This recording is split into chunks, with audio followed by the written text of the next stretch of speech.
Hi guys, welcome back to my channel. সবাই তোমরা কেমন আছো? আশা করি ভালো আছো। আমিও ভালো আছি, খুব একটা না, মোটামুটি। আর আজকে আমাদের একটা অনুষ্ঠান বাড়িতে ইনভাইট ছিল, যার জন্য আমরা একটু গিফট কেনার জন্য বেরিয়েছিলাম। তো কী কিনবো বুঝতেই পারছিলাম না। হট করে আমরা বাসে উঠে গেলাম। উঠতে গিয়ে যা বিপদ হলো আমাদের, আর একটু হলেই পড়ে যেতাম, বড় একটা বিপদ হতো। যাই হোক, আমাদের ঠাকুরের ইচ্ছে আমরা ভালোভাবেই তারপরে নেমেছি। আর আমাদের যাওয়ার কথা ছিল একটা শাড়ি কিনতে। আমরা ভাবলাম দেবো যখন একটু ভালো জায়গায় দিকে, আমাদের বুটিক থেকে দেওয়ার কথা ছিল। তা আমরা চলে এসেছি আদি মোহনীমোহন কাঞ্জিলালে। তো আমরা এখানে এসে তোমার রাস্তাটা পার করছি, এর ভিতর বলছি দাঁড়াও, ধীরে সুস্থ পার করো, আমাদের এমনিতে একটা বিপদ হতে বেজে গেছি। তা দেখো দোকানটা, এই যে দোকানটা দেখেছো সবাই, মানে এই দেখো সবাই চেনে, আদি মোহনীমোহন কাঞ্জিলাল চেনে না এমন কোনো মানে লোক নেই। তো যাই হোক, ওখানেই আমরা কিনতে গেছিলাম। আমাদের ভেবেছি ওখান থেকে একটা সুন্দর ভালো শাড়ি কিনে দেবো।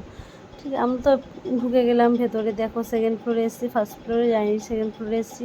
বলছে আরও উপরে যাও। আমাদের যে টাইপের কাপড় পছন্দ হচ্ছিলো, ওই টাইপের কাপড় আমরা পাচ্ছিলাম না।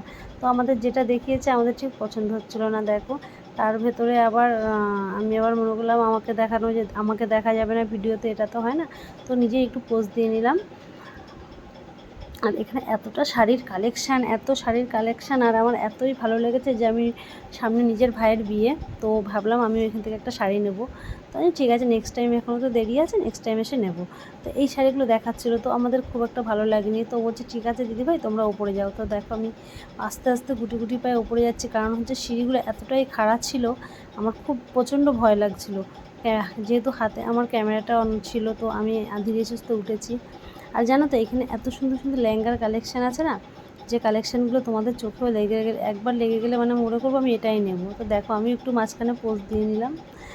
বড় আয়না দেখে মানে লোভ হলো যে একটুখানি নিজেকে দেখাবো না, দেখিয়ে নিলাম। তো এই দেখো আমরা যেটা কিনতে গেছিলাম, আমরা অনেকগুলো শাড়ি দেখেছি, দেখার পরে এই শাড়িটা আমাদের ফাইনাল হয়েছে।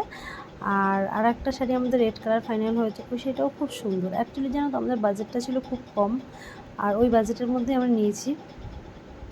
আর দুটো শাড়ি প্রায় 10,000 10,500 টাকা পড়ে গেছে। কিন্তু আমাদের বাজেট আন্দাজে শাড়ি খুব সুন্দরই হয়েছে। আর এই লাল শাড়িটা জানো তো, আমরা একটা শাড়ি নিতে গেছিলাম, কিন্তু এই লাল শাড়িটা দেখে আমাদের এতই পছন্দ হয়েছে যে আমরা দুটো শাড়ি নিয়ে ফেললাম। মানে নিজেদের ভালো লাগলো, চলো দুটো শাড়ি নেওয়া যাক, আমাদের বাজেটের মধ্যেও চলে আসছে, আর শাড়ির কালেকশানগুলো খুব সুন্দর। আমরা আবার খুলে দেখো এদিক ওদিক করে শাড়িটা নিচ্ছি, যেহেতু কাউকে গিফট দেওয়া হবে, তো কোথাও কিছু প্রবলেম না থাকে। তো মানে শাড়িটা দেখলাম সব জায়গায় ঠিক আছে। আর শাড়ির মানে কাজগুলো, সুতোর কাজ এতটাই সুন্দর, মানে আমার নিজেরই মনে হচ্ছিলো আমি নিয়ে নিই। তো যাই হোক, আবার যাব, তখন নিয়ে আসবো আমি আমার জন্য। তো এই দেখো ফাইনাল হলো এই দুটো শাড়ি, আর শাড়ি দুটো খুবই সুন্দর লেগেছে শাড়ি দুটো। আর তোমাদের কার কার ভালো লেগেছে একটু কমেন্ট করে বলো। আর এখানে চলে এসো, এখানে খুব ভালো ভালো কালেকশান আছে, তোমরা তো সবাই মোটামুটি আসো কম বেশি। আর এই দেখো আমরা আবার 3তলা থেকে, মানে 3rd ফ্লোর থেকে আমরা নিচে চলে এসেছি।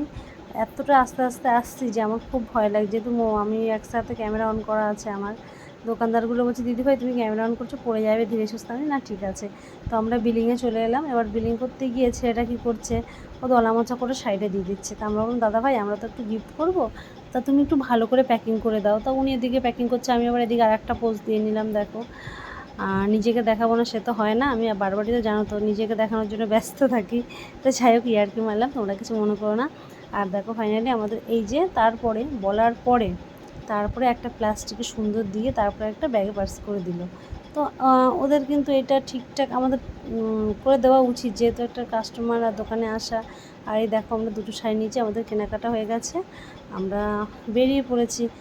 আর গলাটা যেন তো খুব শুকিয়ে আসছিলো। আর এই যে ওই যে বসে আছে দাদাটা বলছে দিদিভাই তোমরা আসতে নামো, মোবাইলটা বন্ধ করো, পরে চালিয়ে। কোনো সিঁড়িটা এতটাই খারাপ, যদি পড়ে গেলে কিন্তু খুব বিপদ হয়ে যাবে। তো আমি ধীরে সুস্থে একদম পা টিপে টিপে আমি নেমেছি। আর নামার পরে গলাটা শুকিয়ে গেছে। এই দেখো সব আবার একটু পোঁছপাছ দিয়ে নিলাম, যে চলো এখানে এসেছি একটু পোঁছপাছ দিয়ে একটু ভিডিও করে নিই। গলাটা শুকিয়ে গেছে, আমি বললাম আমি কিছু খাবো, জল কোল্ড ড্রিঙ্কস যা হোক হবে। এবার আর একটা ফ্রেন্ড বললো ঠিক আছে চলো তো একটু কোল্ড ড্রিঙ্কসই খাওয়া যাক। আর একজন হাতে নিয়ে দাঁড়িয়ে আছে। আমি বলছি কি খেতে দিবি না? ও বলছে দাঁড়া একটু পোজ দিয়ে নিই। আবার দেখো ও ক্যামেরা নিচুভাবে একটু পোজ দিয়ে নিল। বাবা বউটা এমনভাবে নিয়ে নিল যেন আমরা চুরি করে নিয়ে যাচ্ছি। ইয়ার্কি মারছিলাম। আমার গলাটা শুকিয়েছে, আমি আগে খুলে খেয়ে নিয়েছি। আর দোকানটা দেখিয়ে দিচ্ছি। দেখেছো তো দোকানটা ব্যানারটা। এই দেখো দোকানের অপোজিটে এই মার্কেটটা এত সুন্দর সুন্দর জিনিস পাওয়া যায়। আমি সময় করে একদিন যাব, সময় হয় না বলে যাওয়া হয় না। তো আর বেশিক্ষণ আমরা ঘুরতে পারিনি। আমাদের গাড়ি বুক করেছিলাম, যাওয়ার সময় বাসে গেছি, খুব কষ্ট হয়েছে, গাড়িও চলে এসছে। আর আমাদের যে জায়গাটা আসার কথা ছিল আমরা এখানে চলে এসেছি। আমি বেশিক্ষণ ভিডিও করতে পারিনি, কারণ হচ্ছে অনেক ব্যস্ত ছিলাম। তো যাই হোক, ভিডিওটা ভালো লাগলে একটু